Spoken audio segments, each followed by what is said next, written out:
ህይወት ምንድነው? ለምንድነው የምንኖረው? ፐርፐዙ ምንድነው? አንዳንድ የምስራቅ ሃይማኖቶች ኢስተርን ሪሊጂንስ እንደ በተለይ ቡዲዝም ህይወትን ዲፋይን ሲያደርግ ሳፈሪንግ ነው የሚለው። አሁን አንድ ቡዲስትን አግኝተሽው ኑሮ የምድር ኑሮ ምንድነው ህይወት ምንድነው ብትዩ ሳፈሪንግ ነው የሚልሽ፣ ስቃይ ነው የሚልሽ። ከዛ ነው ዴፊኒሽኑ የሚጀምረው የነሱ። በዛ ሙሉ በሙሉ አንስማማ። ትንሽ ሰው የራሱን ትርጉም ፈልጎ እንዲያገኝ ለህይወቱም ደግሞ ፐርፐዝ እንዲኖረው የማድረግ ነው ይሄ አላማ። ያንን ህይወት ትርጉም እንዲያገኙ ህይወት ላይ ምድር ላይ ሲኖሩ እንዴት ነው መኖር ያለባቸው? ምን ነገሮችን ያድርጉ? ብዙዎች ኦኬ ህይወት ትርጉም የተለያዩ ሰዎች የተለያየ ብያኔ ይሰጡታል። እኔ በምሰጠው ብያኔ ውስጥ ግን ህይወትን ትርጉሟን አግኝቼ ተደስቼ አጣጥሚያት እንድኖር ምን ላድርግ የሚል ትልቅ ጥያቄ አለ።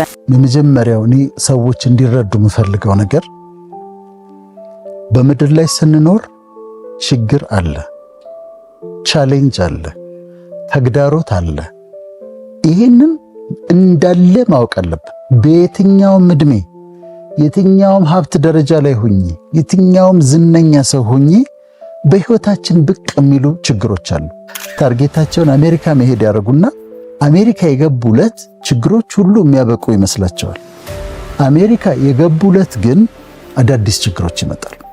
ችግሮች እንዳሉ እንወቅ። አያቆሙም፣ አንድ ቦታ ላይ አያቆሙም። ቆይቶ ደግሞ የጤና ሆኖ ይመጣል። የገንዘብ ችግርን አልፈሽው ከዛ የጤና ችግር ሆኖ ይመጣል። ከወለድሽ በኋላ ደግሞ የልጅ ችግር ሆኖ ይመጣልና ችግሮችን ኤክስፔክት ማድረግ ሳይሆን ግን ችግሮች እንዳሉ በዚህ ዓለም ላይ መረዳት። ኦኬ ነገ አንድ ችግር ሊመጣ ይችላል፣ ማኔጅ አድርገዋል። ዛሬ አንድ ችግር አለ፣ ማኔጅ አድርገዋል፣ አልፏል። የተወሰነ ቀናት ደግሞ ረፍት ችግር የሌለበት ጊዜ አሳልፋለሁ።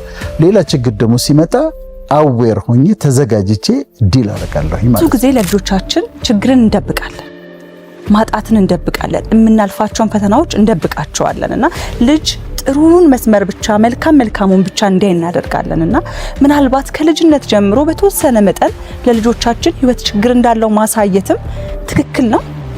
በጣም ትክክል ነው። ኤክሰለንት። ክትባት ለምንድን ነው ልጆች የሚከተቡት? ሲያድጉ በሽታው እንዳይዛቸው ነው። አንዳንዱ የክትባት አይነት ራሱ ቫይረሱን ነው የሚከተቡት።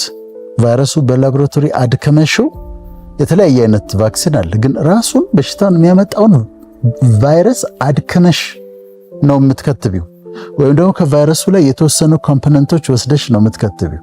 ለምንድን ነው? ሲያድግ ችግሩ እንዳይዘው ነው፣ እንዳይደነግጥ ነው። ወላጆች ድብቅ አድርገው ችግርን እድሜ ያለው ግን ምንም ችግር እንደሌለ እዚህ ዓለም ላይ የሚገጥማቸውን ቻሌንጅ ከልጆቻቸው ጋር ሳያወሩ ሲያሳልፉ፣ አሁን እነሱ ምን ይጠብቃሉ? ልጆች ፕሮብሌም ፍሪ የሆነ ዓለም ይጠብቃሉ።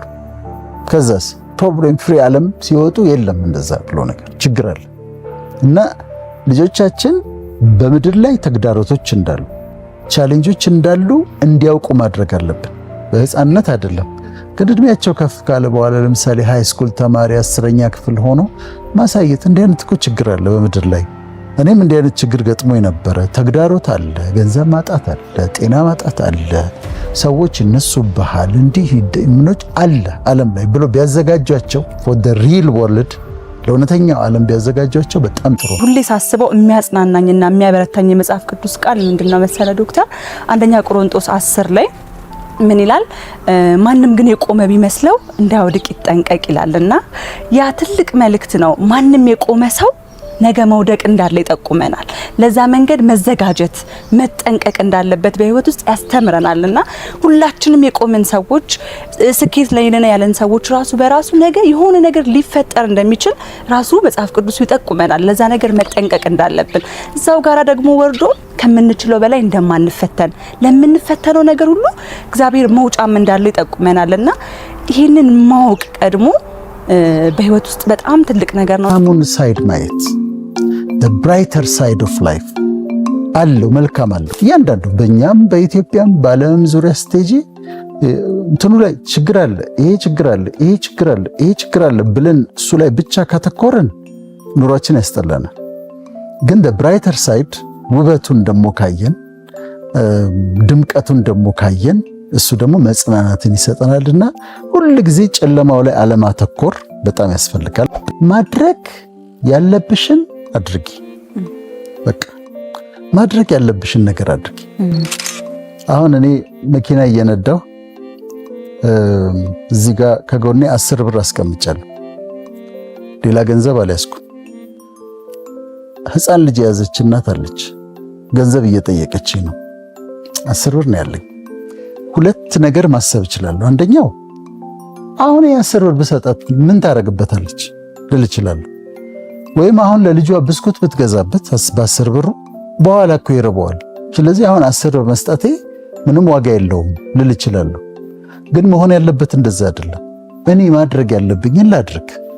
10 ብሩ ልስጣት፣ ሌላው ደግሞ ሌላ ነገር ያድርግላት። ስለዚህ ማሰብ ያለብሽ ምንድነው? በምድር ላይ ስትኖሪ ልታረቂ የምትችይውን ነገር አድርጊ። በዛ ላይ ፎከስድ ሆነሽ ለውጥ አያመጣም ምን ዋጋ አለው ማለት አትችይም። በቃ ለውጥ የሚያመጣውን ያንቺን ኮንትሪቢዩሽን መስጠት ነው ያለብሽ። ያንቺን ኮንትሪቢዩሽን ማድረግ ያለብሽን ማድረግ ነው ያለብሽ። በማያገባን ነገር ደግሞ አለመግባት ነው። አንድ ጊዜ አንድ አጎቴን ጠየቅኩት፣ ህይወት ምን አስተማረች አልኩት። ህይወት አለኝ አንድ ነገር ንገረኝ አልኩት። ህይወት ሰላም እንዲሆን ኑሮ ሰላም እንዲሆን አለኝ። በህይወት ዘመንህ በማያገባህ ነገር አትግባልኝ። እኛ ሰዎች በዚህ ምድር ላይ ሲኖሩ ደስተኛ የሚሆኑበት ነገር ምንድነው ተብሎ ተጠናና ዝና ነው ተባለ፣ ሀብት ነው ተባለ፣ ገንዘብ ነው ተባለ፣ የንጉሳን ቤተሰብ መሆን ነው ተባለ። ብዙ ነገር ተጠና። ይህ ጥናት ሲደረግ ምናልባት በዝቅተኛ ኑሮ ያሉ ሰዎች ቤት ውስጥም ካሜራ ተደርጎ በከፍተኛ ኑሮ ያሉ ቤት ውስጥም ተደርጎ ነውና ይህ ሁሉ ነገር ተደርጎ መጨረሻ ላይ የደረሱበት ነገር ምንድነው? ሰዎች በጣም ደስተኛ የሚያደርጋቸው በህይወታቸው ደስተኛ ሆነው የሚኖሩት ከሰዎች ጋር ያሳለፉት ደስ የሚል ጊዜ ነው። ሌሎች ሰዎች እንዲሆንላቸው የምታረገው ነገር ላንተ ይሆንልሃል። ስለዚህ እድል እናመቻችላቸው፣ በር እንክፈትላቸው፣ ሪኮመንድ እናርጋቸው፣ እንዲሳካላቸው እናርጋ። ይሄን ስታረጊ ብንል ላንቺ ነው የሚሆነው፣ ለነሱም ይሆናል፣ ላንቺም ደግሞ ይሆናል። ዝም ብዬ ግድግዳ ላይ ስየው ቤቱን መኪናውን ከዛ እንደ አይነት ፍቅረኛ ብትኖረኝ ብዬ ቤት ቁጭ ካልኩኝ it will never happen መቼም አይሆን። ግን አንድ ሰው ቪዥዋላይዝ ያደርግና ይሄ ነው እንዲኖረኝ የምፈልገው ብሎ በጣም መስራት አለበት፣ መጸለይ አለበት፣ መትጋት አለበት፣ ፋይት ማድረግ አለበት ያንን ነገር ለማግኘት። አይሽ ኤክስትሪም፣ ሁለቱ ኤክስትሪሞች ናቸው። ቪዥዋላይዝ አድርጎ ቁጭ ማለት ብቻ ከሆነ ችግር ነው። ግን ቪዥዋላይዝ አድርገሽ ድሪም ማድረግ ጥሩ ነው፣ ማለም ጥሩ ነው። ህልም ሊኖርሽ ይገባል። ያለምሽው ህልም እንዲሳካ ግን በጣም ጠንካራ ሰራተኛ መሆን ያስፈልጋል። ሌሎች ሲሳካላቸው ሰለብሬት ማድረግ። አንዳንዴ ሰዎች ሻይን የሚያደርጉበት የሚያበሩበት ጊዜ ይሰጣቸዋል። እንኳን ሆነለት እንኳን ተሳካለት ብለን ደስ መሰኘት።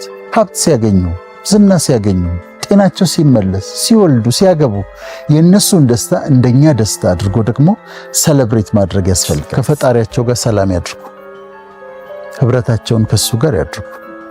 እኔ የኤግዚስተንሻሊዝም ጥያቄ የተመለሰው ከሱ ጋር ሲሆን፣ አሁን ለኔ የህይወት ትርጉም በዚህ ምድር ላይ ያለሁት የእግዚአብሔርን ፈቃድ ላደርግ ነው። ልጆቻችን ዓላማ ያለው ኑሮ እንዲኖሩ እናርጋቸው። በምድር ላይ የሚኖሩት ኑሮ ዓላማ እንዳለው ትርጉም እንዳለው እናስተምራቸው። አንዳንዴ ተስፋ የሚቆጥሩት ለምንድን ነው?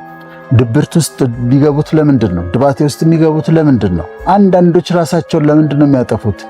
የህይወት ዓላማ ስለማይገባቸው ነውና ዓላማ ያለው ህይወት እንዲኖራቸው ትርጉሙን እናስተምራቸው፣ ዓላማ እንዲኖራቸው እናድርግ።